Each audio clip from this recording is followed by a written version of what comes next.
Hi, everybody. Thanks for having me. Congratulations on the milestone that Access has recently passed. I'm going to talk about planetary nebula. I'm going to talk about the hot bubbles in particular. To give you some context, these are all optical photons in front of your screen right now and coming off of your screen, but they're beautiful and they're spectacular. These are all Hubble images of planetary nebulae. And Hubble had some really profound influence on the field of planetary nebula because of the detailed and intricacies of all of these nebula that you see. They come in a variety of shapes, sizes, and they have a lot of different structures that really raised a lot of questions for the community. Primarily somewhat of an identity crisis of how are we getting all of these shapes and structures in these nebula, and what's the origin of that? It's led to what's called the binary hypothesis, which I don't have time to go into, but essentially suggests that maybe all of these planetary nebula are a binary phenomenon. Just to give you a primer, I'm talking about stars that are 1 to 8 solar masses that evolve. And this is the late stage of their evolution. These stars will evolve through the red giant and asymptotic giant branch phases. During those phases, they're going to lose a ton of mass. And that mass is mostly driven away by dust-driven winds. And so the environments become very filled with this material from the star. So 1 to 8 solar mass will end up as a 0.6 to 0.8 solar mass white dwarf. And this is more or less the path they take. As they're losing that mass, that dense wind is about 30 to 40 kilometers per second. And at the tip of the AGB, we sort of lose track of what's happening in the core because they're shrouded in these dusty envelopes. On the other side of that envelope, they emerge. The core is exposed, and we see the core and we see the planetary nebula. And we also see the presence of a very fast wind. A wind that goes from hundreds of kilometers per second to thousands of kilometers per second. And we believe that that wind is colliding with that slower AGB red giant wind and sculpting it into the planetary nebula that we see. These stars reach central stars. They're being exposed. It's the core of the star that's being exposed. So they're quite hot. They can get up to 100 kilokelvin. And they evolve across this path that I'm showing you here at constant luminosity in less than 10,000 years after they emerge from that shrouded environment. That goes on to create these spectacular planetary nebula like you see in the background here. This is the Cat's Eye Nebula, also called NGC 6543. And this is the Hubble Space Telescope composite of this planetary nebula. And I want you to notice that there are concentric rings in this image. That's not ionized material. That's actually scattered light from the central star that we're seeing scattering off of those relic dust shells. And then inside of that, you see the newly or more recently emerging planetary nebula gas. This is an ionized plasma, about 10 to the 4 Kelvin. And you can see there's quite a bit of structure and shapes. And this is my favorite nebula because it really demonstrates how something is happening to change the mass loss from a more or less spherical mass loss into this wildly asymmetric mass loss that you see before you. And then you can see the central star there, which is the exposed core of that once 1 to 8 solar mass star. And you see stuff flying away from this object at higher velocities than the actual expanding plasma that you see. This is what Chandra sees. This is a early Chandra observation of the Cat's Eye Nebula, and I'll put them together. You can see that the purple gas is confined to that inner cavity that you see in the optical image. That's called the hot bubble. It's diffuse emission for this particular object. This is about 15 arcseconds, but there's also a compact point-like source of X-ray emission, and these are two flavors of X-ray emission that we often see in planetary nebulae. The diffuse emission is this hot bubble, which is predicted by the interacting fast wind colliding with that slow wind and then forming a reverse shock that heads back to the star, and you get a whole shocked region. And that predicted plasma is about 10 megakelvin, but we find that they're actually cooler than that. The compact core is too hot to be coming from the central star itself, where we measure temperatures of about 1 to 40 megakelvin, whereas the central star can be 40 to 120 kilokelvin. And so it's way too hot to be coming from that star. We detected in about 30 to 40% of the planetary nebula we've observed. And we think it's coming from self-shocking winds, so analogous to O stars, but at a lower scale, and or binary companions that have been spun up through some interaction process. That's a whole other talk. Another point I want to raise here is that this image that you see from Chandra is based on a 45 kilosecond observation that happened 6 months after the launch of Chandra. And it has a 1,300 X-ray photons in it. If you propose 45 kiloseconds for this object in cycle 25, you would only detect 40 photons. But if you do 45 kiloseconds with axis, you'll get 80,000 photons. If you take anything away, take that away from this talk. Here's a composite of 4 planetary nebula showing these hot bubble emission and also some compact sources. I want to just reiterate this fact here that most of these observations, except for the brightest ones, are photon-starved. Here are the exposures and the number of photons we've detected from these 4 objects, just as an example.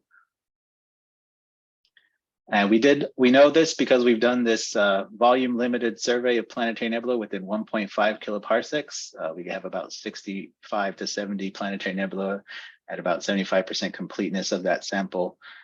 We've been characterizing the hot bubbles and central stars in all of these objects. There's a series of papers here. And the most recent one that Jesus Tola and myself are working on is this hot bubble paper, which I'll show you a few slides from. And just to show you what we're dealing with these Chandra observations, these are the spectra for a sample of these hot bubbles. And I'm pointing out here that this is counts per kilosecond per keV, because if we do counts per second, it's a really small number. So this is just to show you how faint these and how soft they are. Notice that most of the emission is below 1 keV, where Chandra has lost quite a bit of sensitivity over the years. We're also starting to compare those, even though these are photon-starved observations, we're squeezing out every single thing we can from Chandra. And so we're actually doing comparisons with models that predict these cooler than expected temperatures. Like I said, the temperatures we expect are about 10 megakelvin, but we detect something more like 2 to 3 megakelvin from these. And there's a number of things that might be causing that I'll talk about in a moment. I want to take an aside to show you the brightest planetary nebula from Chandra, detected by Chandra, and this is BD plus 30, 36, 39. This is the HST image that you're seeing here. You can see the central star. You can see the cavity that is the evacuated by this formation process.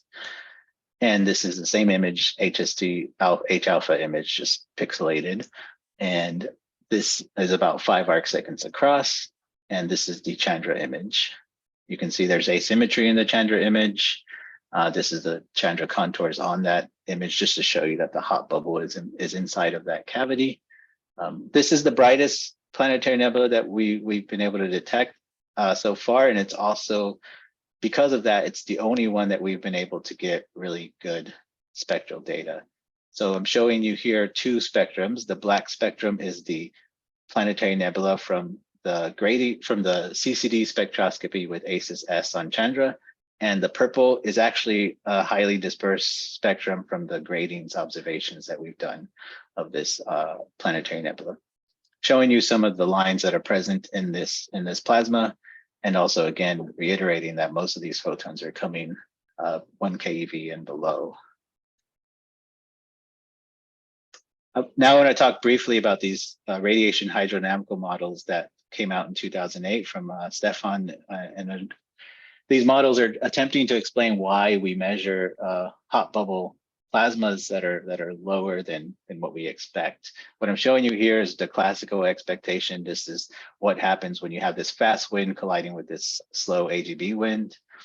The green is the density of the gas here, and then the blue line is showing you the temperature of that gas. And you can see that there's the temperatures on the right hand side and the densities on the left hand side of this plot. And you can see that we have 10 to the 4 gas mostly in the nebula. So that's the plasma that we mostly think about when we see these beautiful images of planetary nebula.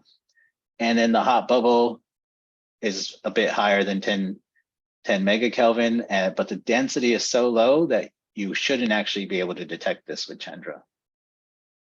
But the fact is that we do detect it. And so what might be happening in these environments is that this interface between this hot bubble of this 10 to the 7 plasma and this 10 to the 40 plasma, there may be some heat conduction across that barrier, and that effectively evaporates material from that 10 to the 4 plasma into that hot bubble, which raises the density of that hot bubble and also decreases the temperature. And this seems to work and seems to predict temperatures that we can see. There's also the potential of mixing happening across that layer, which raises a whole bunch of questions about what the actual abundances in the hot bubble should be, but we don't have the signal to actually understand that. So this is the prediction from these models, and I'll show you these models. They were in the plot, but I'll talk about them in a bit more as well. And that's how you get this relatively cool plasma of 2 megakelvin with the abundance of enhancements in different elements that you see here. BD plus 30 actually has a ton of carbon, so much carbon that you're able actually to get a very faint signal in the highly dispersed grading spectrum to see the evidence of radiative recombination from bare carbon ions that have crossed the contact discontinuity and are mixing with this cooler nebular plasma. Only place we've seen it in a planetary nebula, because this is the brightest one where we could actually detect a signal like this. Now I want to talk briefly about this another planetary nebula, because it's the environments that matter. The 10 to the 4 plasma and the 10 to the 6 plasma are interacting, but there's also more material in these planetary nebula. This one has a dust lane that goes right across the middle, and it has a ton of dust that you see in molecular hydrogen all around with this nebula. And when you look at this object and you compare it to the Chandra X-ray image, this is 12 arcseconds across, just for your reference. This is what you get, and it looks again like the X-ray emission is embedded inside of that nebula. It also looks like there's quite a bit of asymmetry. If you compare the soft X-rays to the hard X-rays, you see that the soft X-rays are wildly asymmetric, whereas the hard X-rays are more symmetric than the soft X-rays. It turns out that if you look at the environment that hot bubble exists and the nebula exists, for instance, if you take this extinction map, which is derived from radio and optical observations of hydrogen, you can actually map the extinction across that, and there's that dust lane in the middle. And if you put the hard X-rays in there, it more or less conforms to the bright spot is where there is less extinction, and the soft rays are only coming from that hole where there's a lack of high extincting material. So that's the environment really matters for these objects. You can actually carry that to conclusion and actually fit that outcome and confirm that, yes, you are seeing the influence of the environment on that. We can do that with BD plus 30. We can do some really cool stuff, which I'll go through, or you'll remember these slides. But if you take every photon in these pixels and you ask the median energy of those photons, you can actually get some information out. And what you're getting is information that the environment that the hot bubble exists in is actually being impacted by the nebula itself. You're actually extincting more material as you get to the edge of the nebula. And you can read more about that in a paper that's currently on the archive from me. I'll skip to just show you some really cool simulations from ACES. This is using all of this time that I'm showing you here, 100 and 300 kiloseconds, to get this kind of information out. This is what we're going to see with ACCESS. The blue line here is showing you a 10 kilosecond ACCESS simulation for a 5 arcsecond extended source, exactly like BD plus 30. And you see that we get 3 times the signal in a third of the time. I'm showing you the Chandra spectrum down there for comparison. So in 10 kiloseconds of axis for BD plus 30, you get 18,000 photons. Additionally, I'm showing you here those models from Stefan et al. 2008. I'm showing you the Chandra data that we have extracted from ChanPlans. And the scale bar is showing you how many counts we're going to get in 10 kiloseconds for each of these model points. And you can see that we can finally actually start to probe these lower mass objects that we haven't been able to even slightly detect with Chandra. In addition, I'll point out that hot bubbles range in size. They're not all 5 arcseconds. They're larger than that. They go up to 100 arcseconds. NGC 5189 is the largest hot bubble we've detected using XMM observations. So a 1 to 2 arcsecond resolution for ACIS is actually still very impactful. Maybe BD plus 30, we can't do too much with it, but for most of the planetary nebula in the ChanPlan survey, we'll be able to map the plasma properties and the environments for those for the first time often. So the future is full of X-ray photons from planetary nebula with hot bubbles with axis, just like the optical photons from HST gave us new questions about the formation of planetary nebula and their origin. I think that this is going to be a big exploration space for plasma physics if we do get these X-ray photons from these hot bubbles. Thank you for your time. Okay, thank you, Rudy. Are there any questions?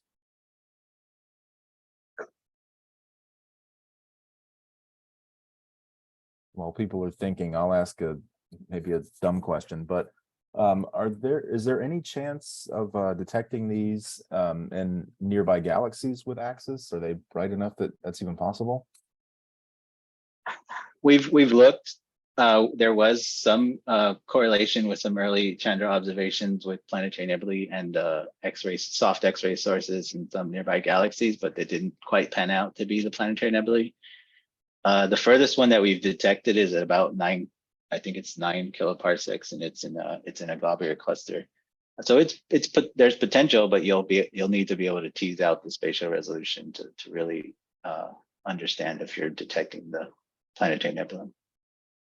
Yeah, and what would you even use for, let's say you couldn't resolve it, but what would you even use for the signature of a planetary nebula if you only had a few dozen counts or something? Can hardness ratio distinguish between that and, I don't know, something supernova remnant maybe? That's a good question. Supernova remnants will be harder for sure, so the hardness ratio would help there. If you can get on nearby galaxies, would you be able to tell that it's extended or not? If you could, that would be a good case. The only other really confusing matter is